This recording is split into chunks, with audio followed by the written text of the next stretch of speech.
بسم اللہ الرحمن الرحیم۔ محترم ناظرین، السلام علیکم ورحمۃ اللہ وبرکاتہ۔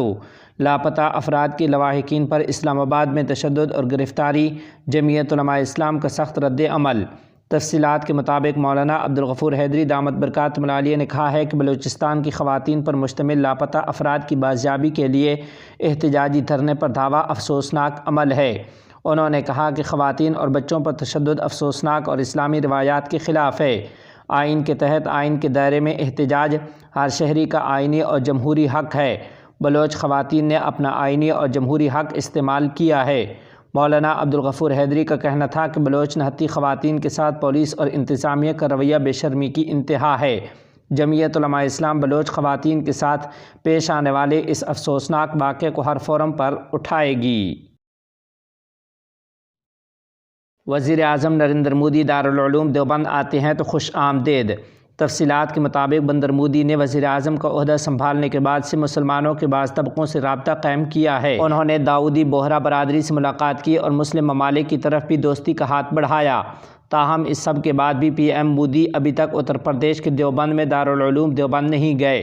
حال ہی میں معروف مسلم تنظیم جمعیت علماء ہند کے صدر حضرت مولانا سید ارشد مدنی صاحب دامت برکاتہم العالیہ سے پوچھا گیا کہ کیا وہ پی ایم مودی کو دارالعلوم دیوبند کے دورے کی دعوت دیں گے۔ اس پر مولانا ارشد مدنی صاحب دامت برکاتہم العالیہ نے کہا کہ دارالعلوم دیوبند سے کسی کو بلایا نہیں جاتا، جو وہاں گئے ہیں تو وہ خود گئے ہیں، جو بھی وہاں جاتا ہے ہم اسے خوش آمدید کہتے ہیں۔ ایسے میں یہ دیکھنا ہے کہ پی ایم مودی دارالعلوم دیوبند کا دورہ کب کرتے ہیں۔ گیان واپی مسجد معاملے پر مولانا ارشد مدنی صاحب دامت برکاتہم العالیہ کا کہنا تھا کہ اگرچہ الہ آباد ہائی کورٹ نے مسلم فریق کی درخواستوں کو مسترد کر دیا ہے، لیکن ہم اسے سپریم کورٹ میں چیلنج کرنے جا رہے ہیں۔ انہوں نے کہا کہ مسجد کمیٹی سپریم کورٹ جانے والی ہے، کچھ وکلاء سے بات چیت بھی ہوئی ہے۔ واضح رہے کہ الہ آباد ہائی کورٹ نے گیان واپی کمپلیکس کا سروے کرنے کی ہدایت کو چیلنج کرنے والی 5 عرضیوں کو مسترد کر دیا ہے۔ مولانا ارشد مدنی صاحب دامت برکاتہم العالیہ نے کہا کہ ہم اپنا مقدمہ ملک کی سب سے بڑی عدالت میں پیش کریں گے، جو فیصلہ وہ کرے گی ہم اسے قبول کریں گے، کیونکہ سپریم کورٹ ہمارے ملک کی سب سے بڑی عدالت ہے اور اس کے بعد کوئی قانونی چارہ بچتا نہیں ہے۔ ہم تمہارے دشمن نہیں تھے، آزادی کے لیے جنگ لڑی۔ خلیفہ سراج الدین حقانی کا یونیورسٹی طلباء سے خطاب۔ تفصیلات کے مطابق افغانستان کے وزیر داخلہ خلیفہ سراج الدین حقانی نے کابل یونیورسٹی کی گریجویشن تقریب سے خطاب کرتے ہوئے کہا ہے کہ ہمارا جہاد تمہارے خلاف نہیں تھا بلکہ اس وطن کی آزادی کے لیے تھا۔ مزید کہا کہ ہم سے جتنا اطمینان اور خوشی مانگو ہم تمہیں دلانے کی کوشش کریں گے۔ ادھر دوسری جانب افغانستان کے وزیر دفاع ملا محمد یعقوب مجاہد حفظہ اللہ نے کابل یونیورسٹی میں گریجویشن کی تقریب سے خطاب کرتے ہوئے کہا کہ دینی اور دنیاوی علوم کے طلباء کو ایک دوسرے سے بدظن کرنے پر 10 سال محنت کی گئی ہے۔ انہوں نے کہا کہ ملک کی تعمیر کے لیے دینی اور دنیاوی دونوں شعبوں کی اشد ضرورت ہے۔ افغانستان کے وزیر خارجہ مولوی امیر خان متقی ایران کے دورے پر روانہ۔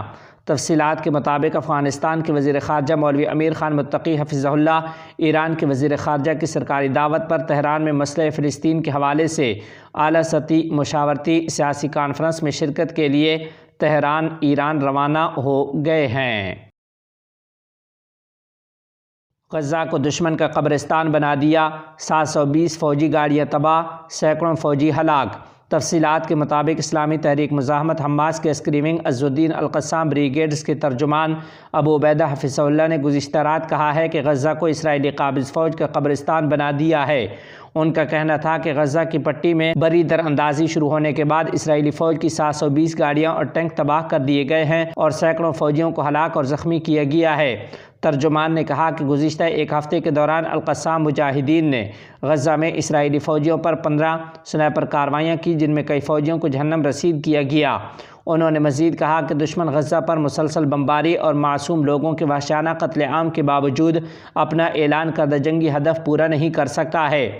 اسرائیلی قیدی اب بھی ہمارے پاس ہیں، اگر وہ انہیں زندہ دیکھنا چاہتا ہے تو اسے جنگ روکنا ہوگی۔ عز الدین القسام بریگیڈز نے تصدیق کی ہے کہ غزہ کی پٹی میں تحریک کے خلاف جو جنگ چھڑی ہے اس میں اسرائیل کا اعلان کردہ ہدف ناکامی سے دوچار ہے۔ القسام بریگیڈز کے ترجمان ابو عبیدہ حفظہ اللہ نے اپنی ایک آڈیو ریکارڈنگ میں کہا کہ ہمیں ختم کرنے کا اسرائیل کا مقصد ناکامی سے دوچار ہے۔ انہوں نے کہا کہ جنگ کو جاری رکھنا ان اسرائیلی جرگمالیوں کی رہائی کی اجازت نہیں دیتا جو اب بھی تحریک کے زیر حراست ہیں۔ دریں اثنا جمعرات کو القصام بریگیڈز نے 3 اسرائیلی زیر حراست افراد کی ویڈیو کلپس نشر کیے جن کے بارے میں کہا گیا ہے کہ وہ اسرائیلی فوج کی فائرنگ سے مارے گئے تھے۔ گزشتہ ہفتے اسرائیلی فوج نے اعلان کیا تھا کہ ان 3 قیدیوں کی لاشیں مل گئی ہیں۔ یہ تینوں نوجوان غزہ کے علاقے شجاعیہ کالونی میں ایک عمارت سے قمیصیں اتارے ہوئے نکلے تھے۔ ان میں سے ایک سفید کپڑا بھی لہرا رہا تھا، تاہم اس کے باوجود اسرائیلی فوج نے ان تینوں پر فائرنگ کر دی تھی۔ بعد ازاں اسرائیلی فوج نے واقعے کا اعتراف کیا اور اس پر افسوس کا اظہار کیا تھا، اور اس کے ساتھ ساتھ اسرائیلی فوج نے واقعے کی شفاف تحقیقات کرانے کا بھی کہا تھا۔ اسرائیلی بحری جہازوں کی ملیشیا آنے پر پابندی۔ تفصیلات کے مطابق ملیشیا نے اسرائیل کے جھنڈے والے بحری جہازوں کے اپنی بندرگاہ پر لنگر انداز ہونے پر پابندی عائد کر دی ہے۔ غیر ملکی میڈیا کے مطابق غزہ پر حملے کے رد عمل میں ملیشیا کے وزیر اعظم نے تمام اسرائیلی مال بردار بحری جہازوں کو اپنی بندرگاہ پر لنگر انداز ہونے سے روکتے ہوئے کہا کہ اسرائیل فلسطینیوں کے قتل عام اور بربریت کے ذریعے عالمی قوانین کی خلاف ورزی کا مرتکب ہو رہا ہے۔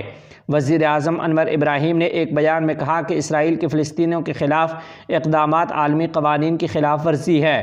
اسرائیل جانے والے بحری جہازوں کو بھی فوری طور پر جنوب مشرقی ایشیائی ملک کے کسی بھی بندرگاہ پر سامان لوڈ کرنے سے روک دیا جائے گا۔